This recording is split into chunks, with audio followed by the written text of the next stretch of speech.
우선 제일 큰 게 우리가 이게 거시기에 이제 큰 흐름은 반드시 전체 세계 경제 흐름 이런 걸 보셔야 돼요.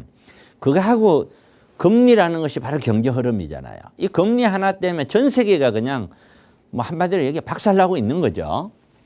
인플레이션과 무역 전쟁을 향후 수년간은 어려울 것이다. 어려울 것이다.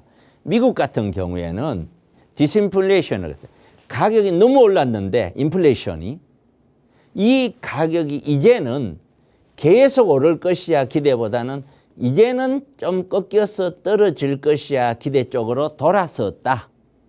돌아섰는 것이지 안정화된 게 아니다. 이것이 안정화되려면은 계속해서 여러 가지 경제가 더 나빠지고 막 그러니까 더 이상 안 되겠다. 금리를 내려야 되겠다. 뭐 이런 식으로 가야 되는데 미국의 고용 지표는 너무 좋아요. 실업률이 54년 만에 최저치야. 왜 이렇게 됐냐? 미국이 무역 전쟁하면서 자기 나라에 와서 공장 지어라 이거야. 안 그러면은 너희들 물건 다 관세 매기겠다는. 그러니까 할 수 없이 삼성이든 어디든 미국 가서 지으니까 미국은 일자리가 넘쳐나는 거예요. 이게 바로 이거예요. 각 나라 간의 양극화가 앞으로 점점 더 심해지고 우리나라에서만 양극화 있는 것이 아닌 것 같다. 그래서 향후는 수년간은 굉장히 어려울 것 같다 이게. 그런데 한국 수출을 봤더니 야 마이너스 9.6%가 나왔어요. 작년에 비해서. 소비자 물가지수를 봤더니 이게 물가잖아요. 가격 인플레이션이 작년 12월 달에 5%였는데 원래 1월 달에 5.2%래요. 금리 올려놨는데도 물가가 더 올라가는. 자, 임금 올라가죠.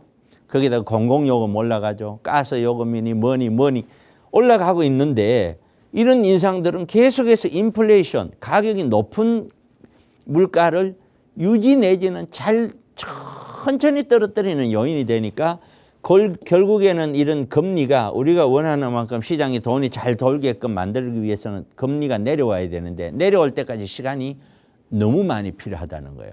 이게 당지 원래 내년 1, 2년 안에 해결될 문제가 아니라는 거예요. 그냥 제 혼자 추측으로 제 혼자 감으로 봤었을 때는 적어도 거의 4, 5년 걸리지 않을까. 1, 2년 갖고는 안 된다. 최소 3, 4년. 최소 3, 4년 가서 금리가 어느 정도 정상화가 되어 가야 그다음에 돈의 흐름도 정상화가 되어 갈 것이고 그렇게 되었을 때 어떤 부동산 시장에 대한 어떤 따뜻한 온기도 돌아온다라고 가정을 한다면 그러면 서울에 있는 아파트 가격, 대한민국 아파트 가격은 앞으로도 최소 3, 4년, 길게는 4, 5년은 더 내리막길을 가야 된다는 결과가 나오는 거예요. 그걸 꼭 생각을 하시면서 방송들을 보시고 또 세미나 참가하시고 하셔야 돼요. 우리나라 주택시장은 약 보합권 후에 하락할 것이다. 이런 얘기를 했습니다. 아까 이제 1번 우리 시청자분 상담을 할 때 제가 그런 이야기를 했어요.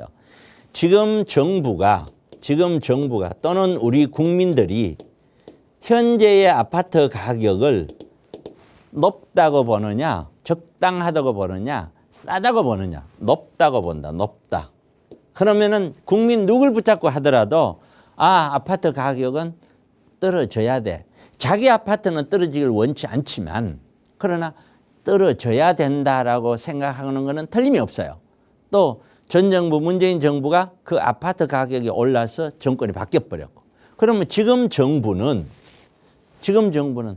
어떻게든 아파트 가격을 떨어지는 정책을 써야 되는데 이게 하루아침에 낭떠러지처럼 떨어져 버리면 충격이 너무 크니까 완만하게 떨어지면 충격이 조금씩 받으니까 완만하게 떨어지는 걸 원하는 거예요. 완만하게 떨어지는 걸 우리가 연착륙이라고 그러거든요. 연착륙, 비행기가 완만하게 내려가는 것처럼 이 연착륙 기간이다. 지금 곧 아파트 가격이 올라가는 게 아니다. 완만하게 떨어져 가기를 원하는 정부 정책에 따라서 그 정책대로 따라간다고 하더라도 완만하게 떨어지는 거다. 떨어지고 있다는 사실을 명심하셔야 돼요. 그래서 일산 부동산 대책이 나왔더니 다시 어떤 지역에서는 살짝 반등을 한다 이런 얘기들.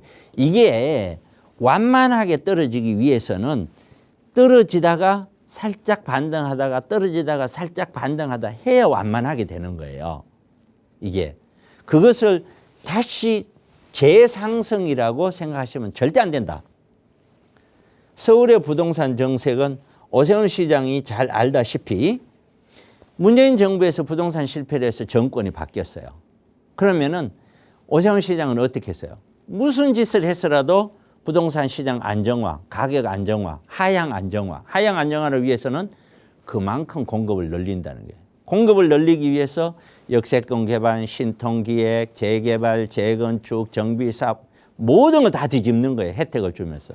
곧 공급 확대 정책. 얘는 시장 가격이 내려가는 요소로 작용하고 있다는 거예요. 이러한 사실을 여러분들께서는 시청자분들 잊어버리면 안 됩니다. 그래서 세미나에 꼭 한 번씩 오셔서 기본적인 걸 좀 이해를 하시고 가시라고 말씀드리고 싶습니다.